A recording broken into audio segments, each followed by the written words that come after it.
여러분 안녕하십니까. 누리 PD입니다. 이재명의 파기환송, 거기다가 한덕수 국무총리의 대선 출마 등등이 이제 어울려가지고요. 다소 이제 탑 뉴스에서는 조금 내려온 듯한 느낌이 드는데 문재인을 향한 수사 그리고 폭로 이게 지금 심상치가 않습니다. 특히나 말이죠. 우리나라 언론사 중에 가장 근위 있다라고 하는 어쨌거나 제도권 언론에서는 가장 근위 있다라고 이제 평가받는 조선일보가 이거 칼을 뺐는데요. 지금 요게 사설이거든요. 여기 보면요. 이재명을 다룬 사설이 두 개고요. 한 개는 문재인 집안을 다룬 겁니다. 특히 이제 문재인 부인 김정숙에 대한 이 이제 치부, 이 이슈를 이미 다 드러나 있는 것이지만 우리 언론이나 우리 정치권에서는 이걸 이 크게 그동안 다루지 않았습니다. 이게 사실은 복마전 중에 한 개거든요. 이걸 드디어 이제 조선일보가 본격적으로 거론하고 있다라는 아주 놀라운 상황입니다. 이게 지금 대선 국민에서 이게 터졌잖아요. 저는 이거 다분히 의도적이다라고 보거든요. 조선일보가 지금 뭔가 칼을 뺐다라고 생각이 됩니다. 사설 문재인 부부 관봉권과 파렴치한 증거인멸 의혹. 자, 이 관련 뉴스인데요. 이거 엄청나게 큰 뉴스거든, 사실은. 이재명도 여기 뭐 쓰레기지만, 뭐, 문재인이나 이재명이나 뭐, 50보 100보 아닙니까? 자, 법적 출마 자격 없는 후보가 대통령이 되면 어찌할 것인가? 이재명 파기환송심 대법처럼 신속 선고해서 법적 정의 세워라. 조선일보가 어떤 결정을 한 것 같습니다. 이재명은 안 된다. 그리고 이 중도 표심을 흔들기 위해서 문재인 이슈를 끄집어냈다라고 저 보거든요. 이게 전부 대선 상황하고 연결되어 있습니다. 자, 여기 보시면요. 문재인도 본인도 지금 기소당하지 않았습니까? 지금 검찰로부터 문재인 본인 기소한 전주지검 검사 등 공수처 고발. 여기에 대해서 민주당은 지금 반발하고 있죠. 짜맞추기 수사다라고 하면서요. 오히려 지금 역공을 하려고 하고 있죠. 국회를 장악하고 있으니까 뭐 못하는 게 없어 보니까. 이 나라 최고 권력은 결국에는 법을 만드는 국회가 되는 것 같습니다. 현 시점에서는 그래요. 그럴 수밖에 없는 게 조물주라는 말이 있잖아요. 뭘 만들 수 있는 사람이 최고인 겁니다. 원래. 법으로 다스리는 법치주의 국가잖아요. 법을 만드는 기관이 원래는 세계 최고입니다. 제일 높은 권력을 거기서 갖고 있다 해도 과언이 아니에요. 다만 그 국회가 보통은 여당이 다수당이니까 그게 느낌이 표가 안 났을 뿐이죠. 근데 여당이 뭐 극도로 작은 의석을 갖고 있을 때는 이렇게 난리 난다라는 겁니다. 특히 이재명 같은 저런 자가 야당의 지도자가 되어 있을 때는 그야말로 나라 전체가 완전히 갈기갈기 찢긴다라는 겁니다. 자, 피넷마이크 이종배 서울시 의원 자신을 기소했다고 검사들 고소한 문재인 전 대통령 무고죄 고발. 자, 문재인의 적반하장. 기소당하자마자 바로 역공을 하는 거죠. 이게 이들의 오만입니다. 국회를 지고 있고 그리고 이제 이 문재인을 따르는 국회의원들이 아직도 여러 대 있죠. 그 백 믿고 말이죠. 지금 오히려 공수처에다가 고발을 해가지고 여기 고발이기 때문에 문재인 본인이 직접 한 건 아니에요. 민주당이 한 겁니다. 민주당의 국회의원들이 했어요. 그러면서 오히려 전주지검 검사들을 수사케 하는 겁니다. 그런데 지독한 이들은요. 말로는 민주당, 민주세력이라고 하지만요. 철저하게 이 아전 인수, 내로남불, 위선으로 똘똘 뭉쳐 있습니다. 민주 세력이 절대 아니에요. 오히려 민주적인 어떤 그런 개념은 보수 쪽에 더 많습니다. 따져보면요. 이재명 본인도 벌써 그렇잖아요. 여기도 벌써 이게 문제가 되니까 대통령 당선되고 난 뒤에 자칫하면 당선이 날아갈 수도 있거든요. 그러니까 그걸 수사를 아예 못하게, 수사도 못하고 재판도 못하게 중지시키는 그런 법안을 지금 만들고 있잖아요. 이게 만일에 2조 선에서 이게 정리가 되지 않으면 거부권이 되고 거기서 결론이 안 되면 큰일 납니다, 정말. 그래서 지금 이주호가 어마어마하게 중요한 인물이 되어 있습니다. 민주당에서 그걸 만들어 올리는 그 법안을 마크해야죠. 방어해야 되죠. 자, 문재인 부부 관봉권과 파렴치한 증거인멸 의혹이라고요. 이렇게 버젓이 과거 명품 옷을 입고 있는 김정숙을 이렇게 보여주고 있죠. 김정숙이 이런 옷을 입혀놓으니까 글쎄요, 뭐 같습니까? 어울립니까? 김정숙이 입었던 옷이 다 하나같이 다들 고가의 명품 옷이다 뭐 이렇게 알려져 있고, 이 옷뿐은 아니고요, 각종 귀금속, 뭐 장신구리 뭐 다 수두룩합니다. 그거 한때 인터넷 공간에 뭐 수도 없이 많이 소개됐었잖아요. 누리 PD도 그걸 그 당시에 몇 번 소개했었는데요. 아, 정말 엄청난 짓을 저지른 것 같아요. 타지마할 그 이슈만 있는 게 아니고요. 이런 어떤 사치품 구입에 과연 누구 돈을 어떤 식으로 이렇게 결제했는지 이걸 이제 밝히게 되면 세상 뒤집어집니다. 박근혜 대통령은 돈 한 푼 헛돈 쓰지 않고 뇌물 한 푼도 안 받고 결과적으로 뇌물죄로 감옥 간 것 아닙니까? 탄핵당한 것도 사실 그것 때문이거든. 딴 것보다도. 국정농단은 사실 실체도 없어요. 뭐 한 게 뭐 있습니까? 그런데 이 사람들은 분명히 뭔가를 저질렀다라고 볼 수밖에 없는 그런 정황이 있거든. 자, 그것을 이번에 이제 밝히게 됩니다. 자, 거기다가 지금 문재인 집안 전체가 지금 풍비박산 나고 있습니다.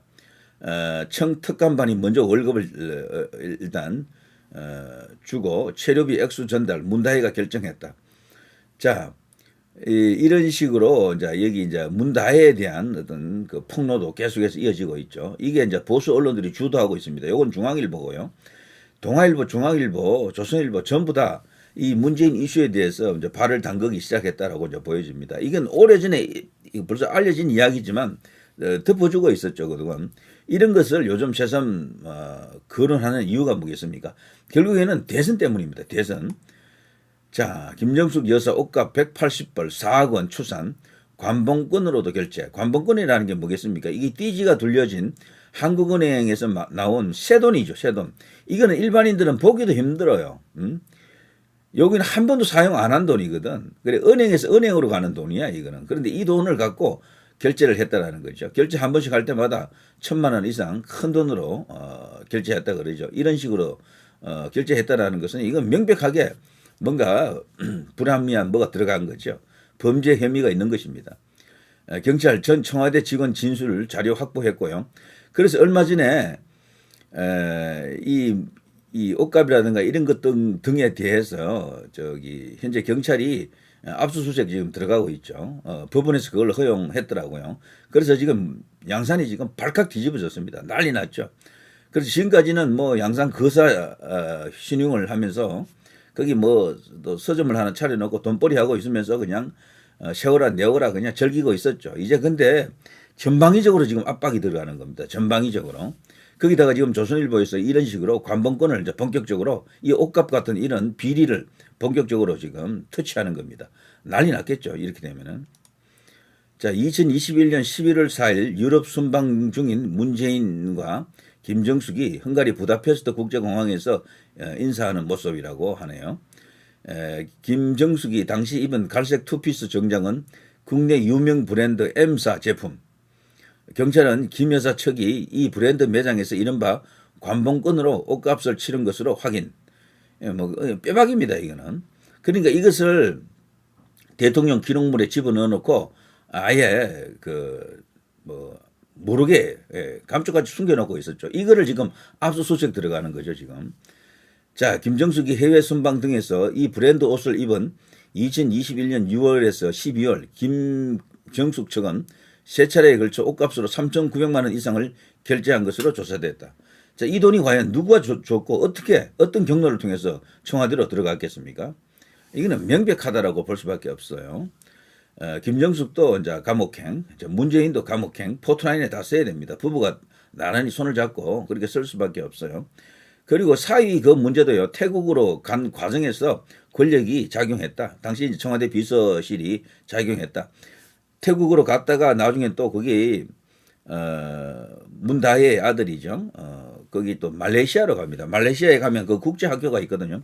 거기 다닌 사진을 우리 그 교민들이 찍어서 인터넷 공간에 이제 뿌린 적도 있죠. 그래서 지금 이런 식으로 쫙 이제 전체가 이제 전모가 드러나는 거죠. 얼마나 파렴치한 짓을 많이 했는지 다 드러나게 됩니다. 자, 이게 전적으로 지금 이 전국 상황하고 연결되어 있습니다. 민주당 선거법에서 이재명 위반 조항 삭제, 대법관 30명으로 정원 추진하고 있다. 이게 이재명 하나를 방탄하기 위해서 이런 짓을 하고 있는 겁니다. 그러니까 이번에 이 초유의 사회부총리 권한대행 이주호 이분이 말이죠.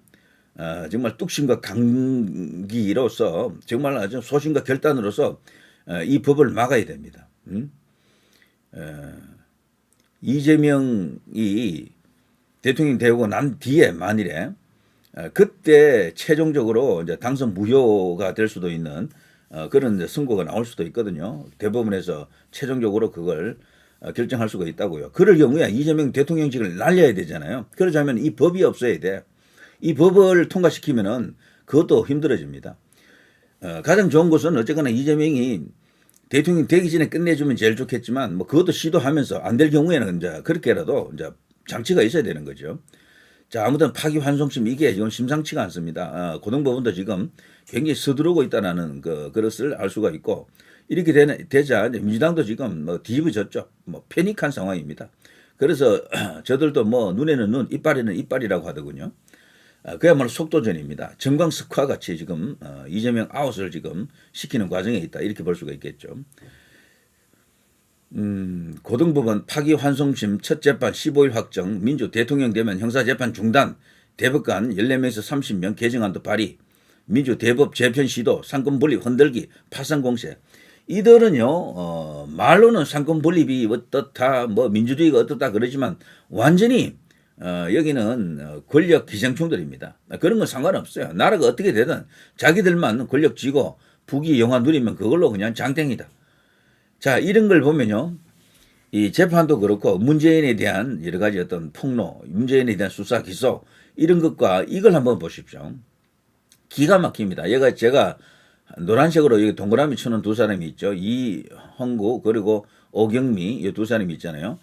이 두 사람이 다 김명수 전 대법원장이 제청하고 문재인이가 임명한 사람들입니다. 그러니까 김명수 문재인 라인은 요 살아 있는 거야. 그러니까 이번에.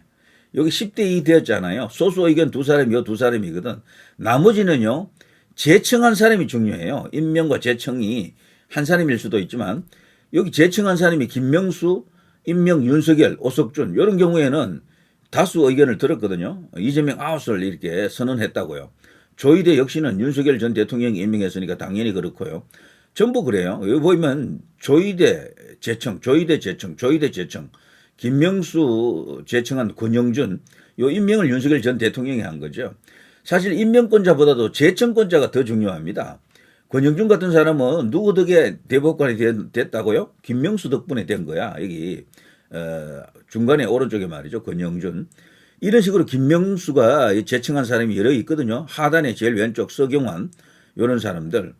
이런 사람들은 여기 동그라미 4명, 네모 2명, 여기 이제 노란색, 이 두 사람과 달리 다수 의견에 손을 들어줬거든요. 그러니까, 김명수, 문재인만 아니면은 다들, 상식적, 합리적, 정의로운 어떤 법률적 어떤 판단을 한 겁니다. 근데 여기 노란 동그라미 속에 있는 두 사람은 김명수와 문재인이 만난 조합이죠. 이건 달리 말하면은 문재인이 이재명과 사실 분리시켜져야 사실은 좋은데 어쩌면 문재인 본인이 위기에 지금 처하다 보니까 이재명하고 손을 잡고 있을 수도 있겠다라는 생각이 듭니다. 원래는 수박 개딸에 정말 닭싸움을 하고 있었잖아요. 개싸움을 하고 있었는데 이재명 대통령 되는 걸 반대하고 있었고 그리고 막으려고 했던 게 친문들이다. 양산이다. 문재인이다. 이렇게 봤는데 이 결과를 딱 놓고 보면요.